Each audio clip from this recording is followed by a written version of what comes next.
So we're going to be in Matthew chapter 7, and we're going to be looking at this very first passage out of Matthew chapter 7, and it says, "Do not be judged unless you want to be judged."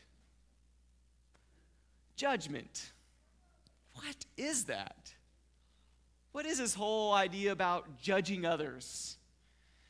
Is Jesus talking to, for example, that type of Christian that seems to have a magnifying glass and is always looking hard at the other person? And if you mess up, I'm going to point it out. And it's not just if you mess up morally, like moral watchdogs and police, but if you even mess up on the truth, I'm going to say something to you. Is that what Jesus is talking about?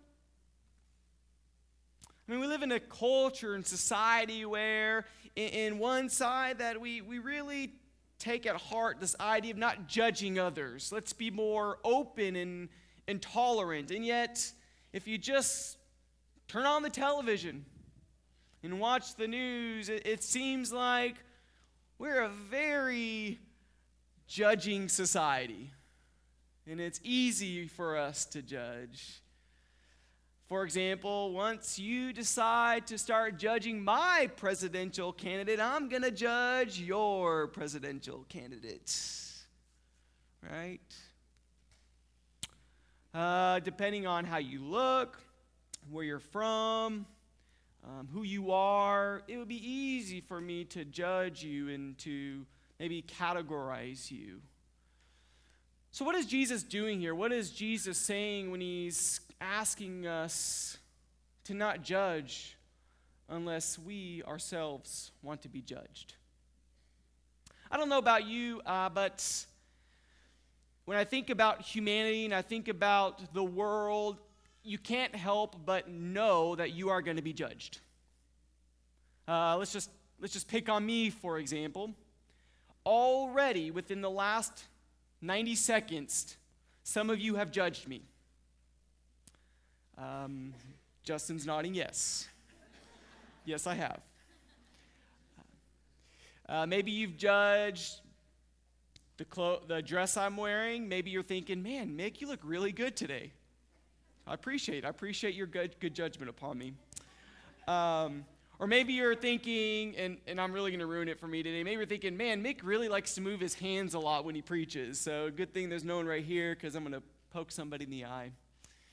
Or maybe you're thinking, where is Mick going with this lesson? I can't follow him right now. What's he doing here? So I'm in a vulnerable position of being judged, not just because I'm on stage, but by the mere fact I'm a human being.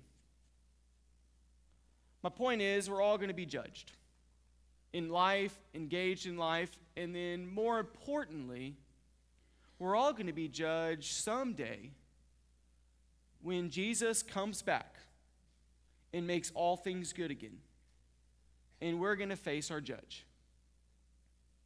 So I don't think the passage here is necessarily talking about how do you live life in absence of judgment. I think it's impossible. In fact, in many ways, I feel like in our modern era, we might look at this passage and we might, get really excited and go, ha ha, you can't judge me and I can't judge you. And so there's tension here in this passage because on one side, it's very evident that Jesus in chapter 6 is talking about people who are greedy, and then he decides to talk about the next way people really dive into earthly treasures instead of kingdom treasures, and that is self-righteousness. And so Jesus is calling out people who find it easy to judge others and look at them with a magnifying glass. And so Jesus is calling out those who act self-righteously. And we always just throw this passage towards like Pharisees and legalism and all that. But on the other end, I think it's pretty unhealthy that we do live in a society where we are very nervous and suspicious towards judgment at all. That in our modern context, that if you do take on the position of judging somebody, then you're going to be seen as maybe not a really good person. You're going to be seen as judgmental, hypocritical, insensitive, and the list goes on. Right? And so I really want to kind of chew on this passage this morning and kind of see what Jesus is really talking about here. Jesus is asking us this very important question. How do you want to be judged? How do you want to be judged? We live in a culture where Christians easily are seen as hypocrites.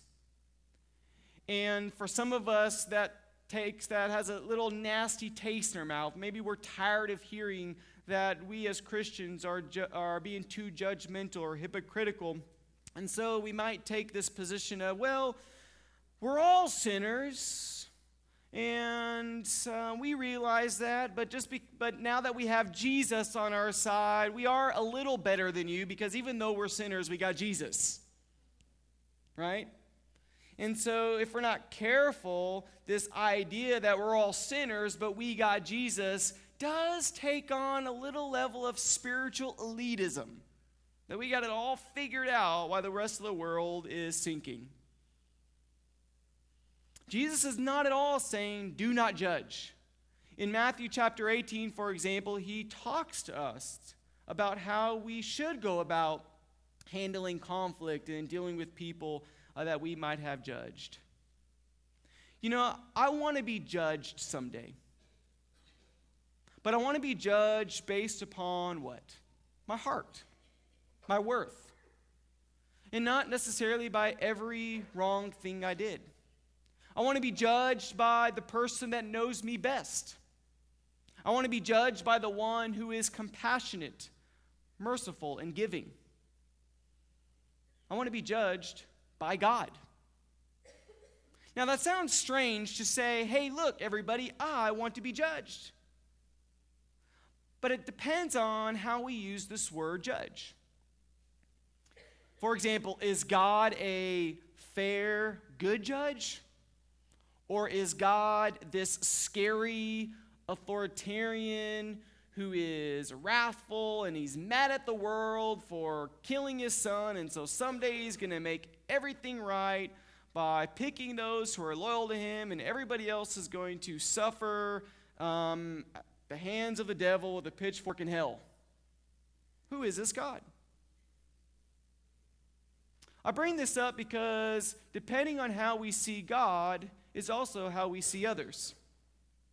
And so for me, I'm going to ask us to see God in a way where God is a good, fair, compassionate judge.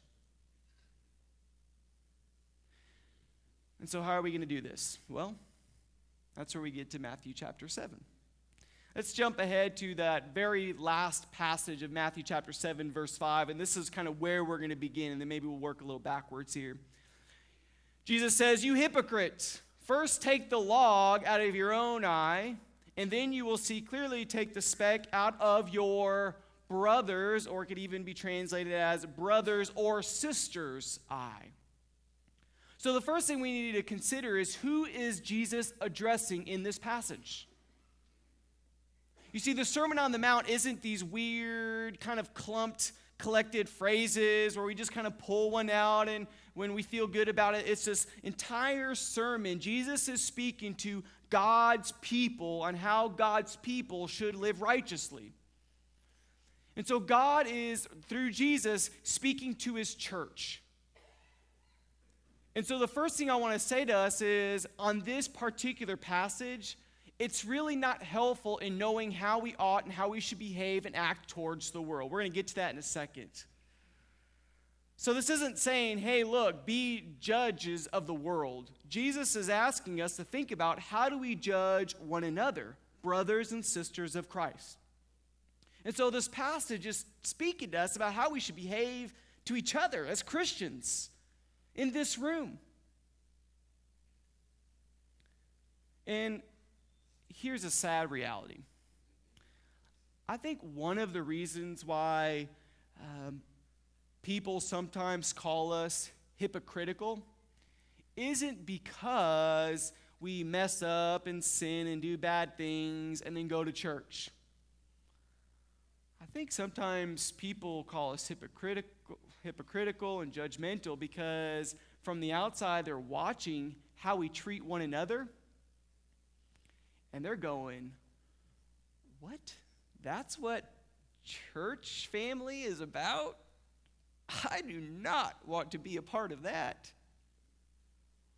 And that's hard for us to hear. But let's be honest with ourselves. We have been hurt, and we have been pained and victimized as much by those who we consider brothers and sisters of Christ as we have been by whatever the world is. And so Jesus is saying, how do you treat one another? I'm not really worried at this point how you judge the world. I want to know if we judge one another fairly. You see, Jesus is trying to get us to identify with what it means to have a deeper sense of family, of faith community. Right? I mean, think about it. My family, for example, are my best critics. And I say that truly. I'm not saying Tara, for example, is writing down all the ways I've messed up my sermon, and then afterward she kind of goes through a list and says, you've done this wrong. No, she doesn't do that at all, actually. She's very encouraging. But what I'm saying is I have gotten in trouble before a few times. Not just as a kid, but also as an adult. And I have had people call me out when I have done bad things. And those people who I love the most, when they call me out, I receive it pretty well. Sure, I might throw my grown-up fit for a few minutes. But once I chew on it and really think about it, reflect on it, I go, you know what? That's right. I'm acting like a terrible person. This week, maybe you saw this article. It's a really sad article, but I read an article about a young, I think it was a young boy who was being abused by, I think, his mom's boyfriend. And when the Child Protective Services came in, grabbed the young man out of the home, they asked him what his name was.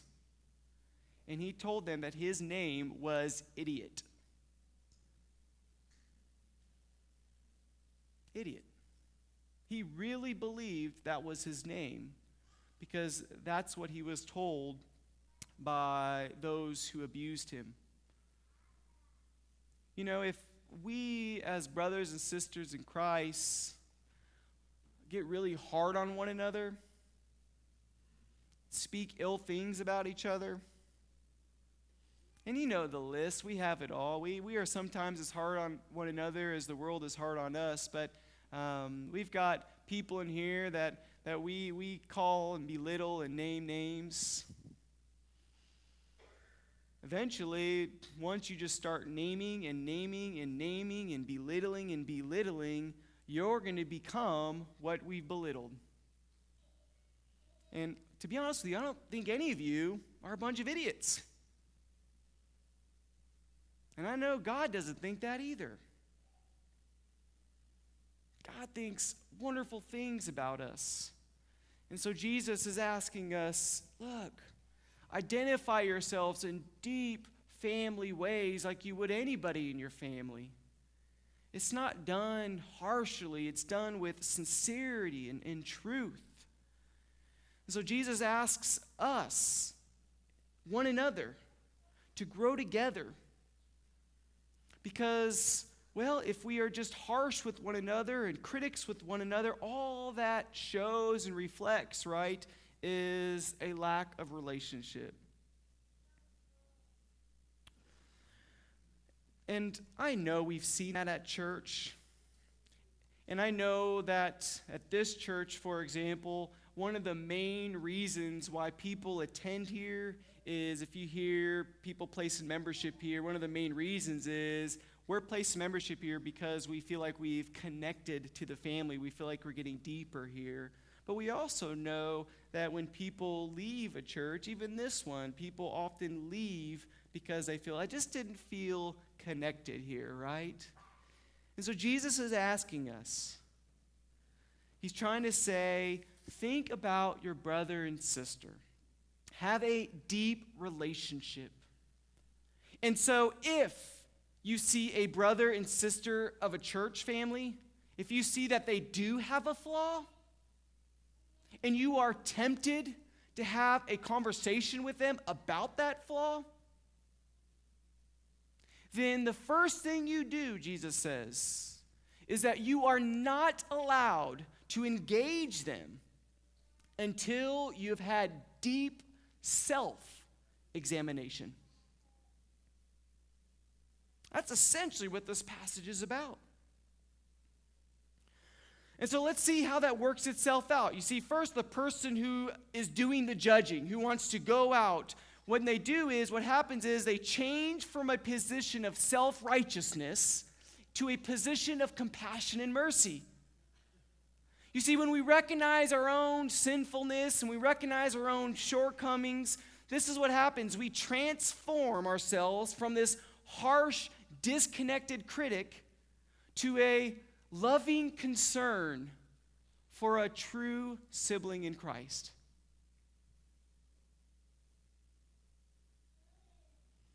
When I went to grad school, I was able to take some classes on conflict and mediation, and I took them in family, and I took them in church, and it's all the same, really. It essentially is when you go into a situation where there's conflict, maybe it's a relationship, maybe it's an organization. The bottom line is this: if the two parties, if they go into the conflict, and whether one or both, sometimes it's just one, sometimes it's both, but if you go into that conflict not thinking about your own flaws and your own self-examination, and you're thinking about how you're going to beat the other person in this conflict, you probably can guess what the result will be. It will be what? Disaster. Bottom line. Every time.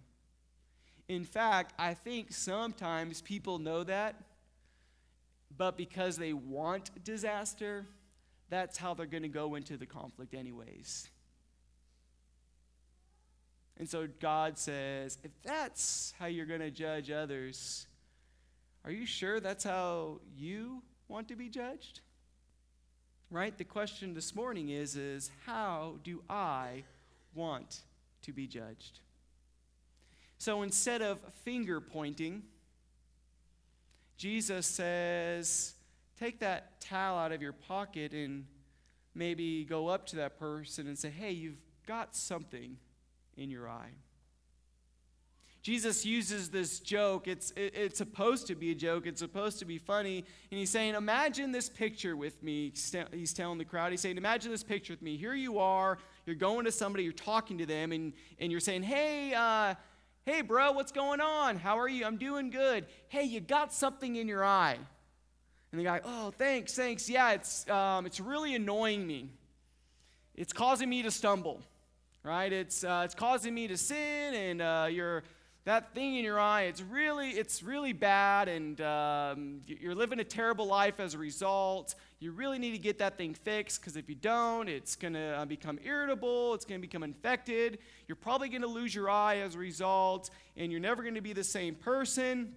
And I just really hope this doesn't happen to you, but it sounds like to me your life is awful. And in the meantime, while this person is saying this, right, there's this massive log in their eye.